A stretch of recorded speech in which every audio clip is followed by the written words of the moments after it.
David Morrison had been driving school buses for 4 years, and in all that time, no parent had ever asked about the small scar above his left eyebrow, or why his eyes never stopped moving, constantly checking mirrors and scanning for threats that never came.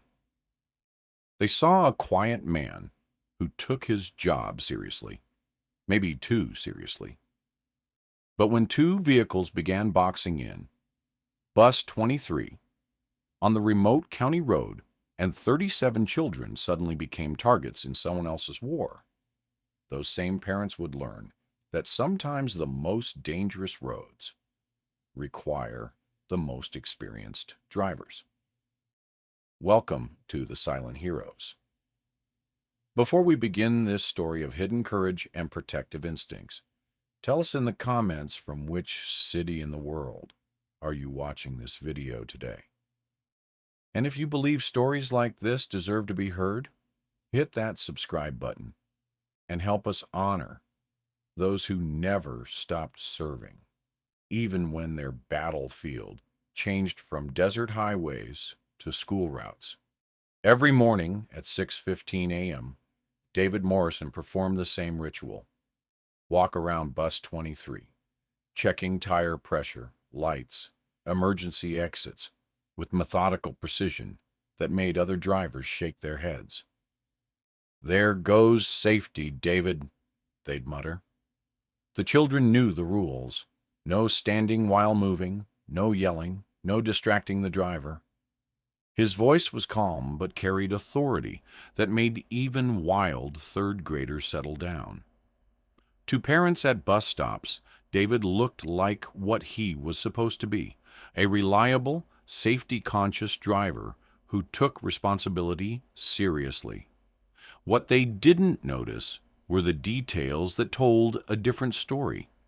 They didn't see how David's eyes never stopped scanning, checking blind spots and potential trouble zones with practiced efficiency. They didn't know about the scar above his left eyebrow from an IED outside Ramadi in 2008.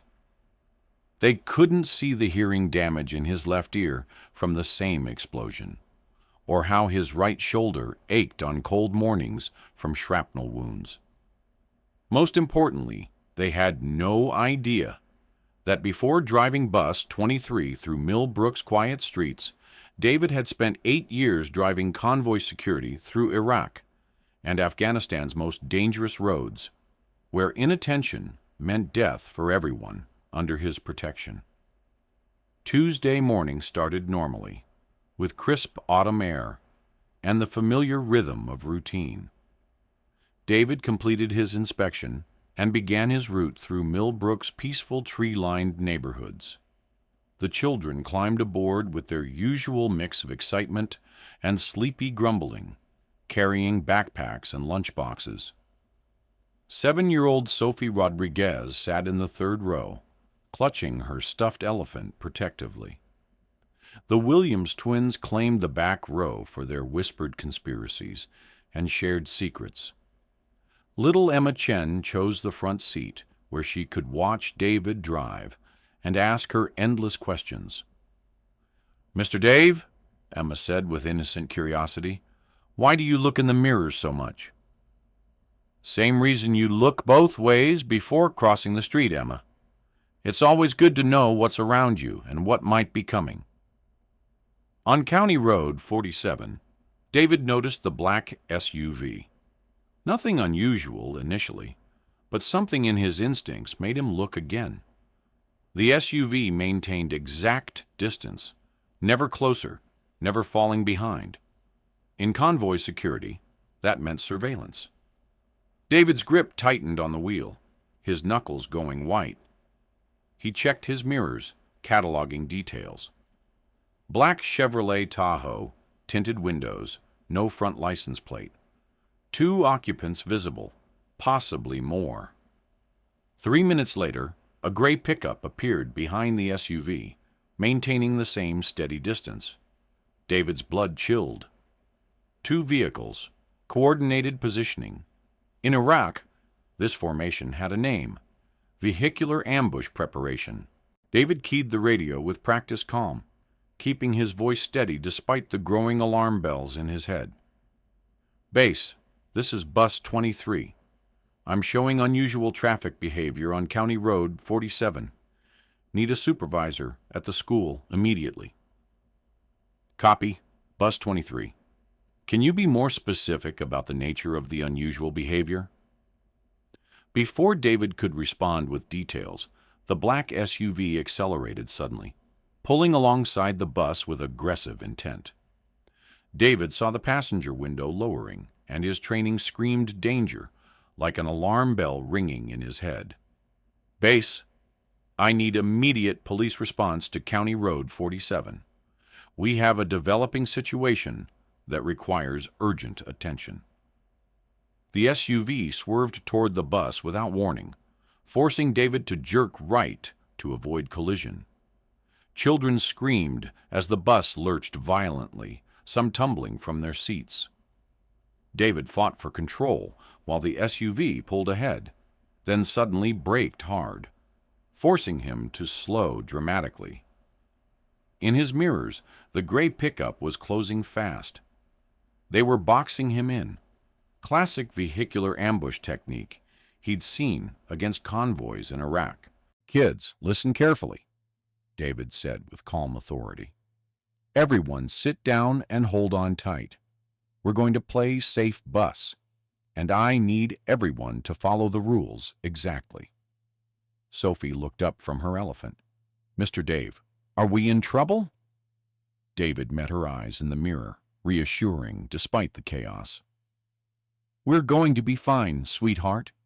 Mr. Dave knows how to drive really, really well. David downshifted with precision, learned from driving 40-ton vehicles through combat zones under enemy fire. The engine roared like a beast, awakening as he swung hard left, using the full road width to maneuver around the SUV's attempted roadblock. Children screamed in terror, but David's movements were controlled, calculated, every turn and acceleration designed to protect his precious cargo at all costs. The pickup tried to close from behind, but David hit the brakes hard, causing it to overshoot completely, then immediately accelerated again, threading between both vehicles with impossible precision that spoke of years of experience. Holy shit, one twin muttered under his breath, then clapped his hand over his mouth in shock. Even in crisis, Mr. Dave's language rules were sacred and unbreakable. David's eyes never left the mirrors as he created distance from their pursuers. Both vehicles had recovered and were giving chase. David had bought time, but not much. He saw the turnoff he'd hoped for, a narrow farm road most drivers would miss, leading through agricultural routes David had memorized.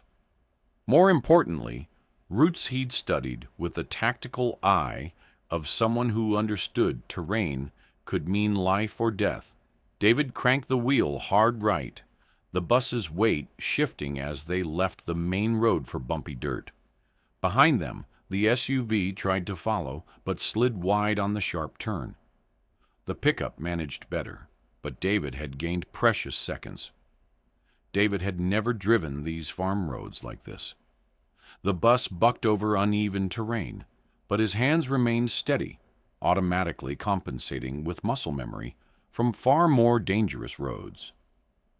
The children were quiet now, sensing the seriousness. Emma held tight to her seat, watching Mr. Dave drive with new intensity. Sophie hugged her elephant closer while the twins stared at their pursuers with wide, frightened eyes. David's radio crackled. Bus 23, what is your location? State police en route but need your position. Northbound on Miller Farm Road, proceeding to the school via back entrance.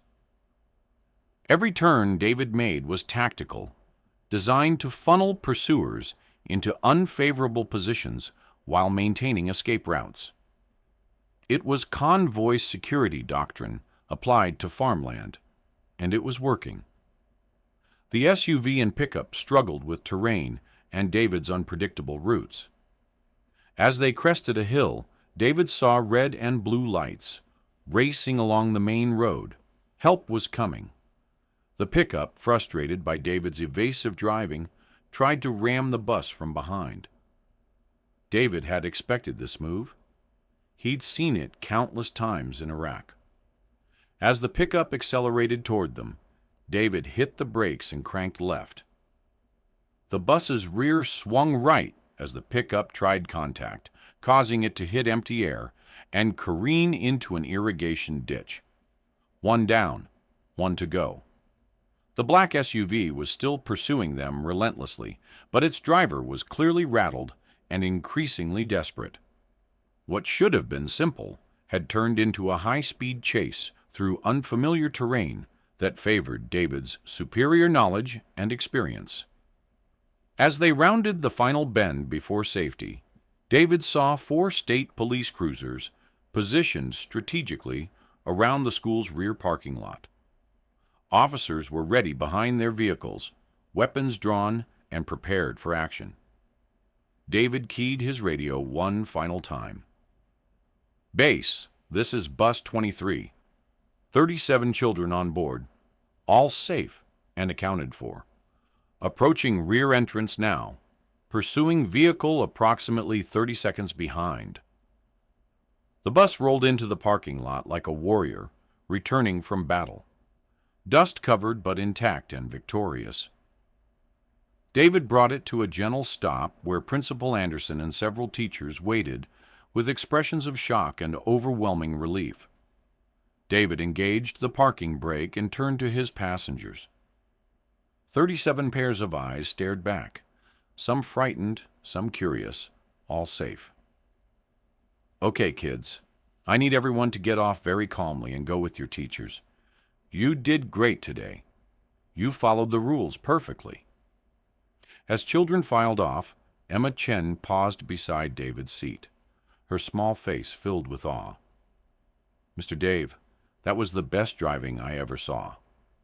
David smiled genuinely for the first time since the chase began, his tension finally melting away. "Thank you, Emma. That means a lot." Behind them, sirens grew louder as the SUV appeared, only to be immediately surrounded by state police. Principal Anderson approached as the last child disembarked, her face pale. "David, what happened out there?" "The children are saying you drove like someone who's done this before," David finished quietly. State Police Sergeant Collins joined them. "Mr. Morrison, you displayed unusual driving skills for a school bus operator." David nodded. "Sergeant, I should mention I'm a veteran. Army, 2001 to 2012. Convoy security in Iraq and Afghanistan." Sergeant Collins's eyebrows rose. "That explains everything. What you did wasn't luck. That was training." "Yes, ma'am. 11 years of training." Principal Anderson stared at David as if seeing him for the first time. "In 4 years, you never mentioned military service. Why?" David removed his hat. "Because it didn't matter. I'm not here to be a soldier. I'm here to drive children safely to school. Usually that just means watching for traffic." Today was different. Details emerged during the investigation. The men weren't terrorists. They were part of a custody dispute gone horribly wrong. A non-custodial father had hired them to recover his daughter from the school bus. The daughter was Sophie Rodriguez, the 7-year-old who sat in the 3rd row every morning. When David learned this, he felt cold rage. These men had terrorized 37 children for one man's selfish desires. "Your actions likely prevented a kidnapping and saved multiple lives," Sergeant Collins said. The tactical driving was impressive. David looked across the parking lot where Sophie was being held tightly by her mother, both crying but safe and sound. "I was just doing my job, Sergeant, protecting the kids." That's what I signed up for." News of the incident spread quickly through Millbrook, bringing new understanding of who David Morrison really was. The quiet bus driver, who had seemed invisible for 4 years, was suddenly visible in an entirely different light. The parents, who had barely acknowledged him, now approached with gratitude and respect. The children turned the incident into playground legend, with David becoming their personal superhero. The school district offered David promotions, transfers, recognition. He declined them all. He wanted to keep driving Bus 23, protecting Millbrook's children on their daily journey. But things had changed. Other drivers no longer rolled their eyes at his inspections. Parents lingered at bus stops to chat. The children still called him Mr. Dave, but with extra respect. Sophie Rodriguez still sat in the third row, still clutched her elephant, but now waved with special enthusiasm. Emma Chen continued asking questions, but now also asked about his Army service. David answered honestly, but age-appropriately, explaining that people who knew how to do difficult things sometimes chose to do simple things instead, because simple things were often most important. "Like driving us to school?" Emma asked. "Exactly like driving you to school," David replied. David never spoke about that Tuesday morning's details. When asked, he'd simply say, "I kept the children safe." That's what bus drivers do. Some warriors retire and struggle to find purpose.